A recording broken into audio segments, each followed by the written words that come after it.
Hola a todos y bienvenidos. Hoy nos acompaña Anatol Lieven, exprofesor británico de la Universidad de Georgetown y actualmente director del programa Eurasia en el Quincy Institute for Responsible Statecraft. Así que bienvenido de nuevo al programa. Me alegro de que hayas podido venir. Sé que estás muy ocupado. Me alegra estar de vuelta.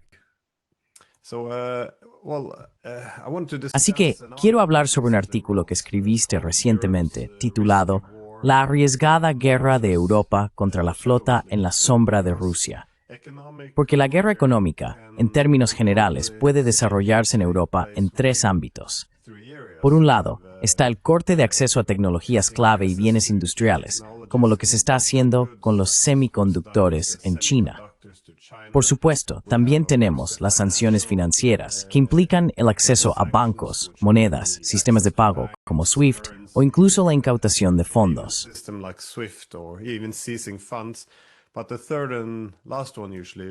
Pero la tercera y última suele ser la conectividad física, es decir, el acceso a las rutas comerciales físicas, ya sea por tierra o por mar, lo que implica bloqueos. Y supongo que esta última es realmente la que más fácilmente puede convertirse en un acto de guerra. Por eso encontré tu artículo muy interesante, porque atacar lo que llamamos la flota fantasma rusa aumenta drásticamente el riesgo de que las sanciones económicas se conviertan en un acto de guerra. Así que quizás puedas empezar explicando qué es la flota fantasma, porque de inmediato suena muy misterioso. Y también, ¿por qué es tan peligroso este nuevo paquete de sanciones de la UE?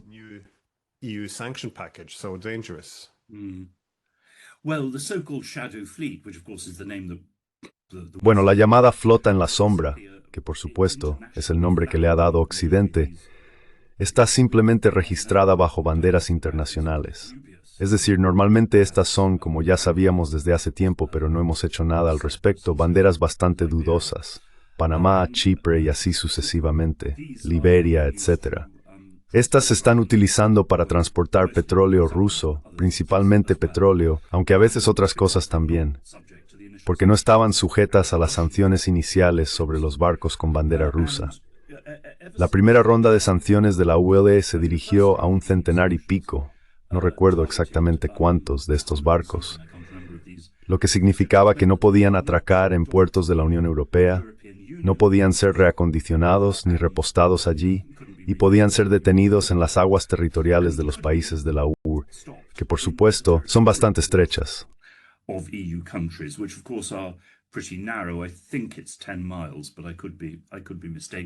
Creo que son 10 millas, pero podría estar equivocado. Ahora, las últimas sanciones afectan a muchos más de estos barcos. Pero también, según la interpretación de los estados bálticos y Suecia, estas sanciones les permiten incautar dichos buques no solo en sus propias aguas territoriales, sino también en sus zonas económicas, que siempre se han considerado aguas internacionales, donde los estados no tienen derecho de patrullaje ni de interceptación. Tienen derecho a la explotación económica, pesca, exploración submarina, pero no a la incautación. Pues bien, lo que ocurre es que los estonios intentaron incautar uno de estos barcos el mes pasado. Los rusos enviaron un caza y advirtieron a los estonios que se retiraran.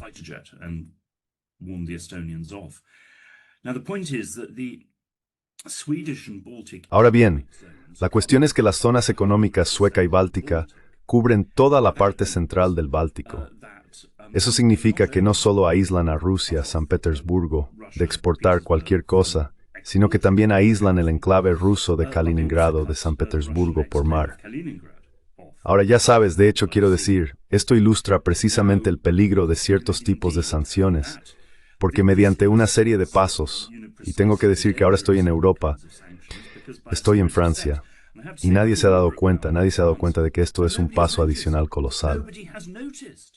Ahora, los suecos solo han dicho que van a empezar a implementar esto a partir del 1 de julio. Según se informa, han trasladado su fuerza aérea para cubrir esta zona.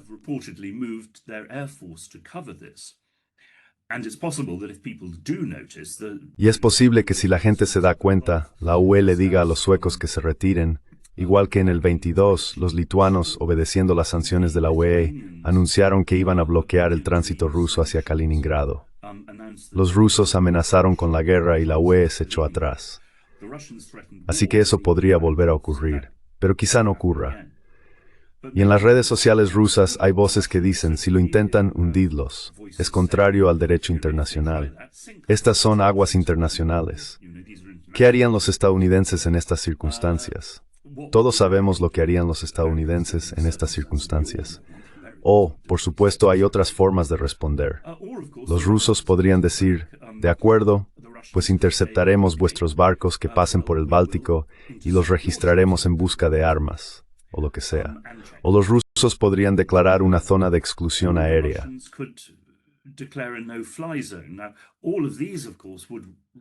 Ahora bien, todo esto, por supuesto, aumentaría radicalmente la tensión, pero también causaría un gran daño a las economías sueca y báltica.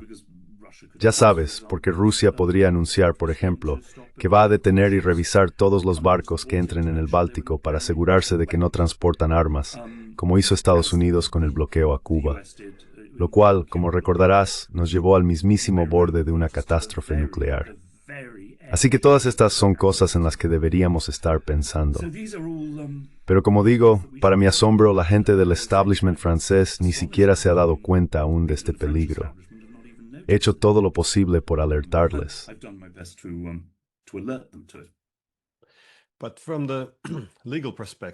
Pero desde el punto de vista legal, esto es un bloqueo entonces, ¿no es así?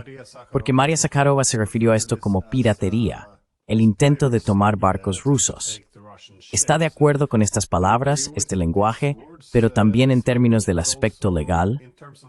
¿Es esto entonces un acto de guerra si se empieza a incautar barcos rusos que están en aguas internacionales?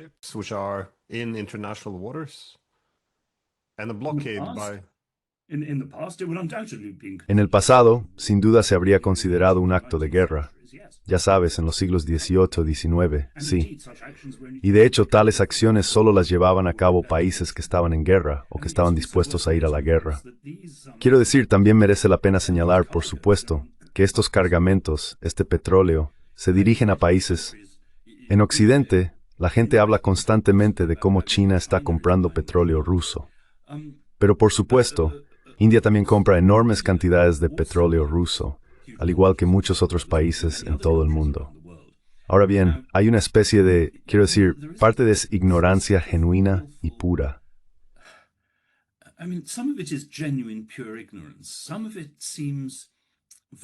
Algunas de estas medidas parecen rozar la locura porque, ya sabes, la resolución, el proyecto de ley que está ahora ante el Senado de Estados Unidos, amenaza con imponer aranceles del 500% a cualquier país que compre petróleo ruso. Bueno, no hay manera de que Estados Unidos pueda hacer eso con la India, a la que considera un socio vital en Asia. Al parecer, algunas personas en el Senado simplemente no lo saben, no se han dado cuenta. Otros no les importa o piensan que no se aplicará a la India. Pero si amenazas con eso a la India y realmente incautas cargamentos que van camino a la India y que la India ya ha pagado, no solo tendrás que lidiar con Rusia, también tendrás que enfrentarte a una India extremadamente enfadada.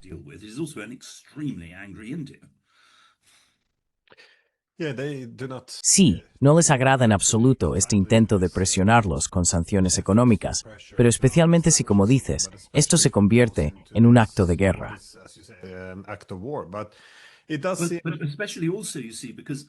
Pero especialmente también fíjate, porque ahora tienes la guerra israelí contra Irán, que es otro proveedor fundamental para la India. Y la India siempre ha rechazado las sanciones estadounidenses contra Irán, porque dice, lo sentimos, tenemos que comprar su energía. Bueno, si Estados Unidos interviene, como está considerando Trump, y los iraníes responden atacando las exportaciones de petróleo del Golfo, entonces, además de bloquear el petróleo ruso, tienes una enorme crisis económica global entre manos. Y la India, por cierto, perdería por completo sus importaciones de energía, básicamente, momento en el cual la economía india se enfrentaría a la ruina. No sé muy bien qué nos ha pasado. Occidente ya no parece capaz de pensar en las consecuencias de sus acciones.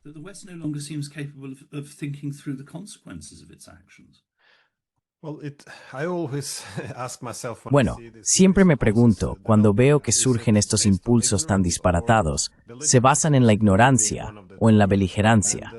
Porque solo puede ser una de las dos. Y no sobreestimaría que todo sea ignorancia, porque en los últimos meses hemos visto lo que yo consideraría una retórica muy peligrosa. El ex primer ministro danés y también ex secretario general de la OTAN, Anders Fogh Rasmussen, dio una entrevista en la que argumentó que ahora que Finlandia y Suecia se han unido a la OTAN, podríamos imponer un bloqueo a San Petersburgo. Y de hecho, también se escucha a los estados bálticos y a Polonia utilizar la misma retórica, que ahora que se han unido, el mar Báltico será un lago de la OTAN. Creo que están subestimando la respuesta rusa aquí, porque desde el colapso de la Rus de Kiev en el siglo XIII, el exceso fierit en depovietsne warriles en el demasiado gloria para Rusia, sin duda.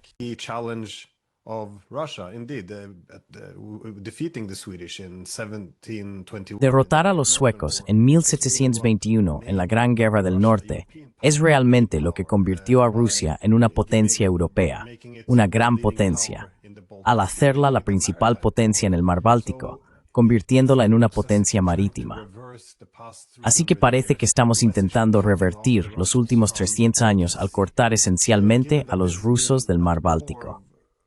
Dado que esto ha estado en el núcleo de las luchas históricas de Rusia durante siglos, ¿realmente creen que los rusos simplemente capitularán y aceptarán que han sido aislados del mar Báltico? Quiero decir, para mí, esto es realmente una locura. Pero de nuevo, hoy en día se están llevando a cabo muchas políticas insensatas. Bueno, ¿de qué otra manera crees que podrían responder los rusos? Sí, mencionaste que podrían incautar barcos propios y también atacar, pero esto parece estar convirtiéndose en una práctica común. He visto a los iraníes y a los estadounidenses también incautarse barcos mutuamente en los últimos años. ¿Cómo va a terminar esto?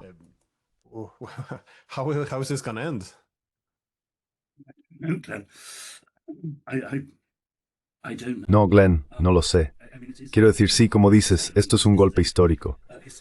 Y creo que parte del problema es que he escuchado de algunas personas supuestamente importantes y bien informadas, no en el gobierno aquí, sino en think tanks y similares, la frase, y la oyes todo el tiempo también en Inglaterra, de que en realidad ya estamos en guerra con Rusia. Sabes, la guerra ya está ocurriendo, pero mira a tu alrededor, ¿no lo parece? Sí, Rusia incendió una tienda de IKEA en Lituania, y se dice que Rusia ha sacado estos cables en el Báltico, y hubo esos supuestos paquetes explosivos que de hecho, bueno, fueron más que explosivos.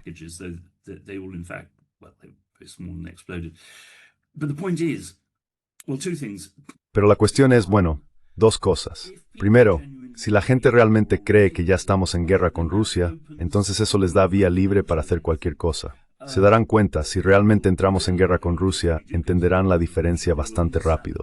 Porque según mi interpretación, y creo que sí ha habido acciones de sabotaje rusas, pero han sido muy, muy pequeñas y muy ineficaces. Mi opinión es que tenían carácter de advertencia. Ya sabes, cuidado, podríamos hacer cosas muy malas si nos presionáis.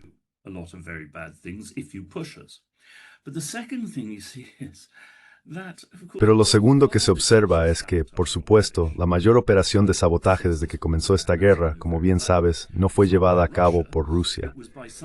Fue realizada por alguna combinación de ucranianos y estadounidenses, con los escandinavos participando o haciendo la vista gorda. Y eso fue la destrucción del gasoducto Nord Stream. Otra cosa que informó Reuters, lo cité en mi artículo, pero no he visto que nadie más lo haya mencionado, fue una serie de ataques con minas Lapa contra esta flota fantasma en el Mediterráneo. Un barco explotó en alta mar y se hundió, y 2 marineros murieron.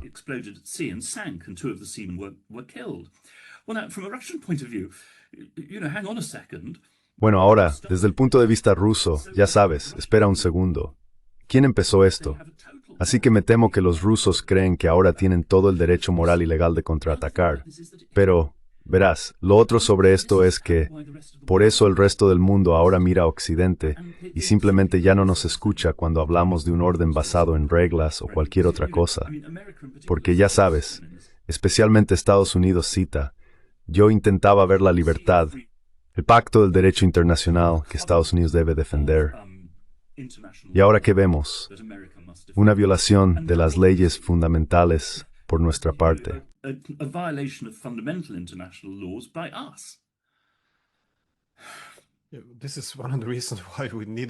Esta es una de las razones por las que necesitábamos el derecho internacional para tener el transporte marítimo internacional y todo protegido. Quiero decir, acudiendo al pilar de la ley y las normas, esto es, bueno, para mí, parte del problema ha sido el desmoronamiento de las reglas de las guerras por poderes, porque hemos visto cómo los límites han ido cambiando a lo largo de los últimos 3 años en la guerra por poderes en Ucrania. Es decir, ¿está bien que enviemos cascos y tanques, HIMARS? Ahora tenemos soldados estadounidenses operando misiles de largo alcance para atacar ciudades rusas. Es decir, seguimos desplazando las líneas de lo que es aceptable y creo que por eso acabamos también en esta retórica peligrosa, donde decimos, oh, ya estamos en guerra con Rusia porque han incendiado un IKEA, aparentemente o supuestamente. Pero la cuestión es que hay que medir la escalada, porque si es blanco o negro, entonces crecemos mucho.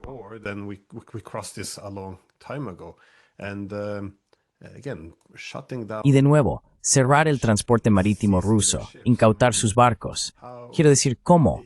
Sería irresponsable, desde mi punto de vista, que los rusos no respondieran de forma contundente. De lo contrario, habrían capitulado efectivamente. Toda su flota estaría ahora bajo control occidental. Esto sería como el Tratado de Poltava, ¿no? Cuando todos los barcos rusos tenían que estar bajo el control de Suecia. Quiero decir, esto es una locura, pero mencionaste los cables en el mar Báltico, porque esto suele usarse como pretexto.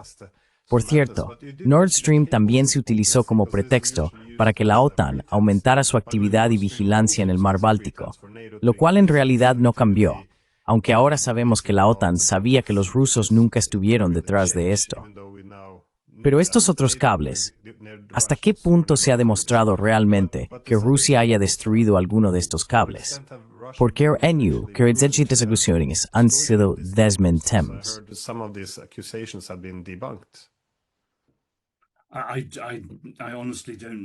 Honestamente, no lo sé. Quiero decir, hay tal avalancha de desinformación sobre esto. Desde luego, nada de lo que digan ahora los gobiernos occidentales o los servicios de inteligencia occidentales puede tomarse, ya sabes, al pie de la letra. Pero yo, ya sabes, no quisiera juzgar. Quiero decir, yo no estaba allí. Pero en cuanto a este asunto de la escalada, tienes toda la razón. Y parte del problema es que tan poca gente en Occidente es consciente de que en realidad hay un debate en marcha en Rusia. Eso se percibe si hablas con personas del establishment ruso, pero también si sigues los medios de comunicación rusos. Aquí la gente parece pensar que Rusia es un estado totalitario en el que Putin, como insisten en llamarle, lo controla todo.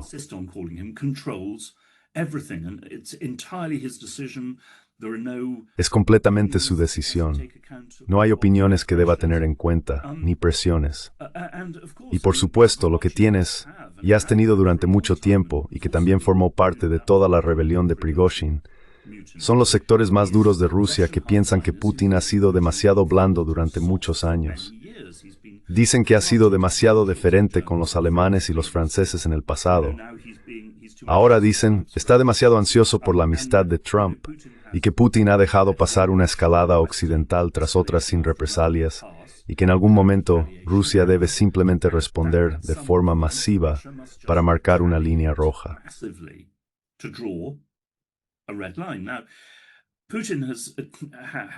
Hasta ahora, Putin no ha hecho eso.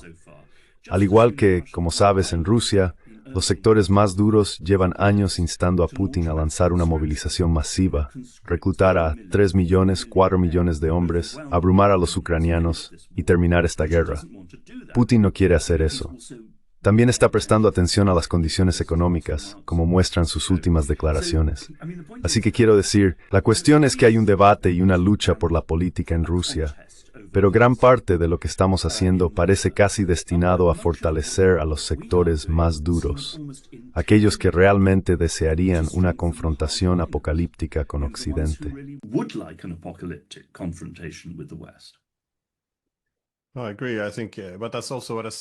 Estoy de acuerdo, creo.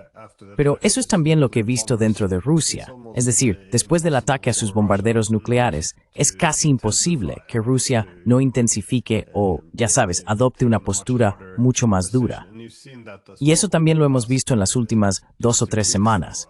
Bombardeos mucho más agresivos, que han resultado en más víctimas civiles también en el lado ucraniano. Pero a menudo advierto sobre esto, el empobrecimiento intelectual de Europa, porque noto aquí, ya que soy profesor en Noruega, que tienes que llamar a Putin dictador. Y hay periodistas que te llaman y te dicen, ¿reconoce usted que Putin es un dictador?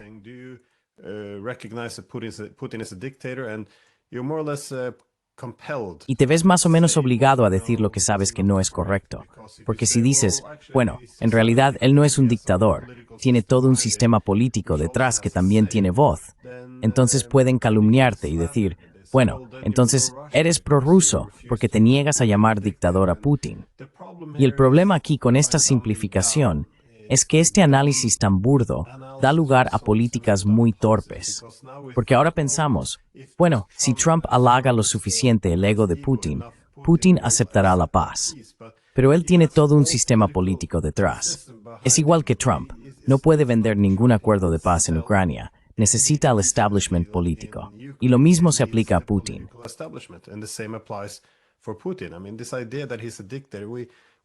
Quiero decir, esta idea de que él es un dictador, nos estamos engañando a nosotros mismos y acabamos viviendo en un mundo de fantasía y adoptando políticas realmente tontas.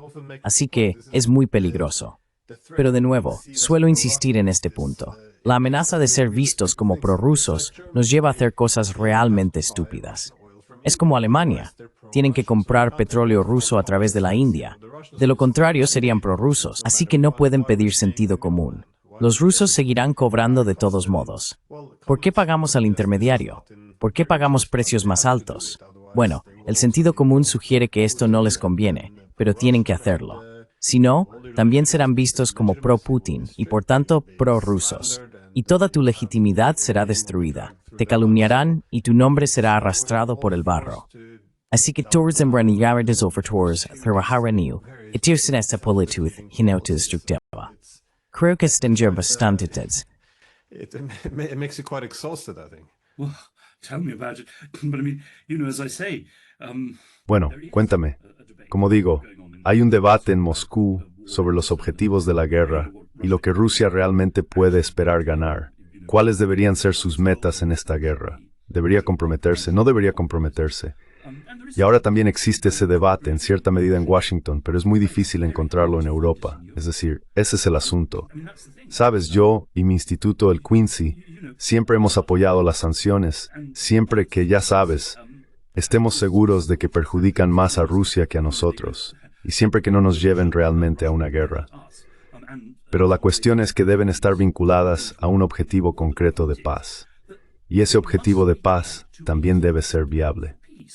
and that goal for peace must also be practicable. You must think that there is some chance of it actually being. Debes pensar que hay alguna posibilidad de que realmente se logre.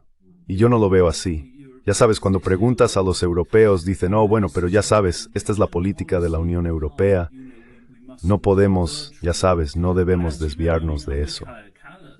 Bueno, como sabes, bajo Kaja Kallas, quiero decir, la última declaración de su portavoz que vi sobre las sanciones de la Unión Europea, es que solo se levantarían cuando Rusia se retire completamente de todo el territorio que ocupa, incluida Crimea.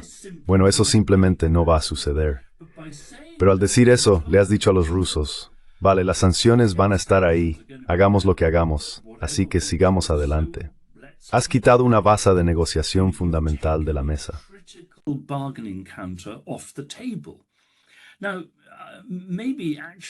Ahora bien, quizá en realidad los países europeos no lo hayan hecho y que estén preparados para negociar sobre esto en algún momento en el futuro, pero tal y como está oficialmente, esa es su posición, lo cual es una locura. Pero quiero decir, todavía se oyen voces, como sabes, en Europa, que piensan que los ucranianos pueden ganar militarmente, que pueden romper las líneas rusas, que todo lo que tenemos que hacer es seguir sancionando a Rusia, dar a Ucrania más armas europeas, incluso sin los estadounidenses, que los europeos pueden ayudar a los ucranianos a lograr una victoria total. Bueno, en términos de análisis militar puro, esto es una locura. Y sin embargo, lo oyes de parte de algunas personas bastante importantes.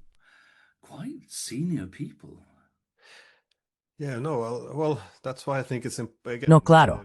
Por eso creo, una vez más, que un mal análisis lleva a malas políticas.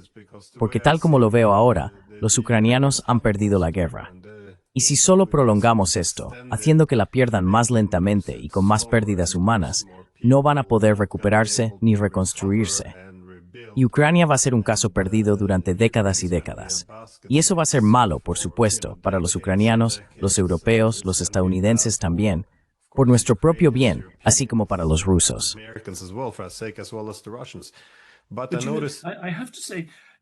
Tengo que decir que lo veo de manera bastante diferente. Quiero decir, creo que si la guerra terminara ahora, hoy, con la neutralidad de Ucrania y con Rusia manteniendo las zonas que controla, creo que esto sería una victoria ucraniana. El 80% de Ucrania seguiría siendo independiente, con quizás una vía para unirse a la Unión Europea, algo que Rusia ha aceptado. Quiero decir, eso depende de los europeos y los ucranianos. Pero la cuestión es que, en comparación con lo que Rusia pretendía cuando lanzó la invasión, y de hecho en comparación con los cientos y cientos de años de historia ucraniana, esto sería una victoria para Ucrania. Quiero decir, una victoria relativa, no una victoria total. Pero aquí también nos hemos equivocado gravemente al afirmar que la única victoria ucraniana es la derrota total de Rusia. Bueno, eso también ha fortalecido enormemente a los sectores más duros en Moscú.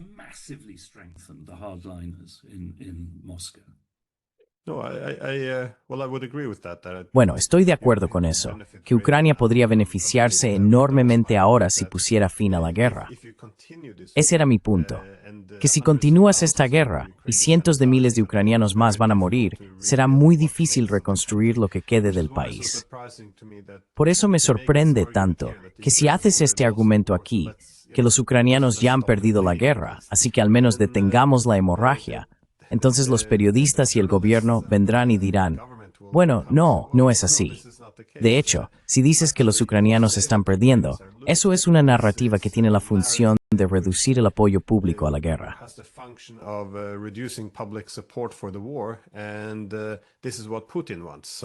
Y esto es lo que quiere Putin. Así que es un argumento a favor de Putin reconocer que están perdiendo la guerra. Todo se ha puesto patas arriba. Todo es una narrativa.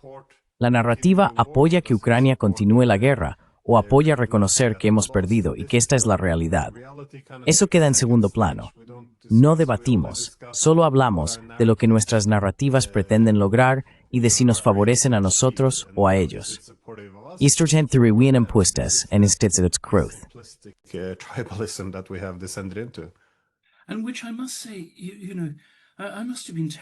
Y debo decir que, sabes, debo haber sido terriblemente ingenuo porque me criaron para creer que la democracia liberal y el debate y análisis libre y objetivo estaban intrínsecamente entrelazados. Y parece que no es así. Quiero decir, es una señal de una terrible podredumbre y decadencia en la cultura pública occidental.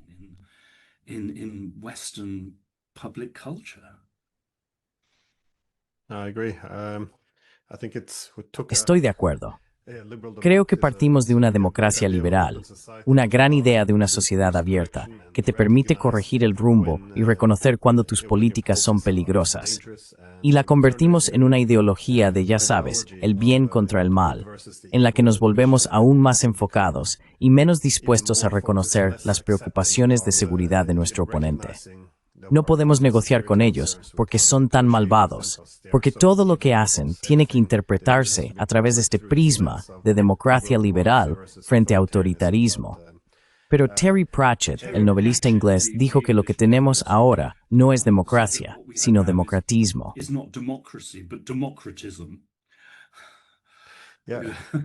Sí, como el comunismo, ya sabes. En realidad no se trata de nada de lo que antes pensábamos que era, ya sabes, democracia. Es precisamente una especie de ideología semi-totalitaria. It is. No, but I've heard reference to this Lo concept es. as well. No, pero también he oído hablar de este concepto. Richard Sakwa también lo utiliza y creo que tiene mucho sentido para entender lo que está ocurriendo en nuestras sociedades. Pero sí, muchísimas gracias por dejarme conocer tu opinión. Creo que este es un tema inmensamente importante, la inmovilización o incautación de barcos rusos. No creo que la gente lo valore lo suficiente, así que he disfrutado mucho tu artículo. Muchas gracias. Muchas gracias, Glenn. Un placer como siempre. Repais suerte de Nuemoth.